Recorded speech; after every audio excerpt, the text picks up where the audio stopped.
नमस्कार स्टूडेंट्स, मैं मधु सिंह महाकवि सूर्य स्मारक इंटर कॉलेज रुनकता आगरा से मैं आपको सामाजिक विषय के बारे में कुछ बताऊंगी। कक्षा 9 के बच्चों को इसके पहले कोविड-19 महामारी है जो उसके बारे में आप घर पे रहेंगे, घर पे ही रहकर पढ़ना है, सोशल डिस्टेंसिंग का पालन करना है। चलो बच्चों, अब मैं कक्षा 9 के बच्चों को भारत के आकार और स्थिति के बारे में बता रही हूँ। भारत विश्व की प्राचीनतम संस्कृतियों में से एक है। पिछले 5 दशकों में भारत ने सामाजिक आर्थिक रूप से बहुमुखी उन्नति की है। कृषि, उद्योग, तकनीकी और सर्वांगीण आर्थिक विकास में अद्भुत प्रगति हुई है। भारत का विश्व इतिहास में भी महत्वपूर्ण योगदान रहा है। अब भारत का आकार क्या है? आकार भारत के भूभाग का कुल क्षेत्रफल लगभग 32.8 लाख वर्ग किलोमीटर है। भारत का क्षेत्रफल विश्व के कुल भौगोलिक क्षेत्रफल का 2.4% है। भारत विश्व का 7वां बड़ा देश है। भारत का भौतिक स्वरूप कैसा है? जैसा कि आप जानते हैं कि भारत विभिन्न स्थलाकृतियों वाला एक विशाल देश है। वास्तव में हमारे देश में हर प्रकार की भू आकृतियाँ पाई जाती हैं, जैसे पर्वत, मैदान, मरुस्थल, पठार तथा द्वीप समूह। अब भारत को जानेंगे कि विश्व में उसका क्या है वर्चस्व। भारतीय भूखंड एशिया महाद्वीप के पूर्व और पश्चिम के मध्य में स्थित है।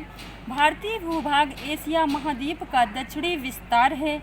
हिंद महासागर जो कि पश्चिम में यूरोपीय देशों, पूर्वी एशियाई देशों को मिलाता है, भारत को केंद्रीय स्थिति प्रदान करता है।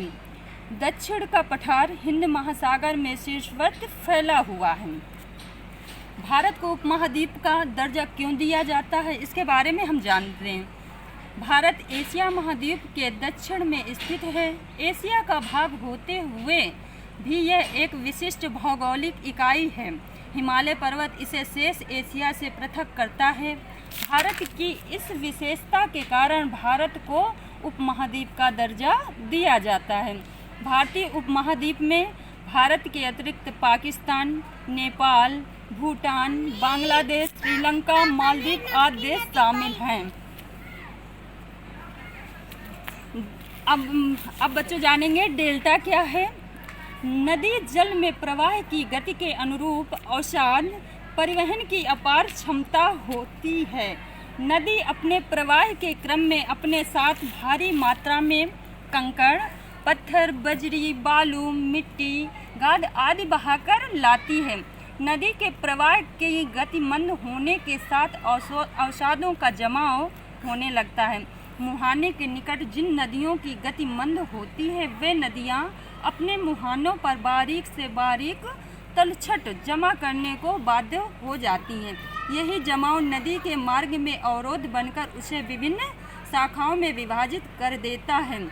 यह जमाव विस्तृत भूभाग पर त्रिभुजाकार रूप लेता है। मुहाने पर बने त्रिभुजाकार मैदान को डेल्टा कहते हैं। डेल्टा बहुत समतल और उपजाऊ मैदान है। गंगा ब्रह्मपुत्र का डेल्टा विश्व में सबसे बड़ा डेल्टा मानते हैं।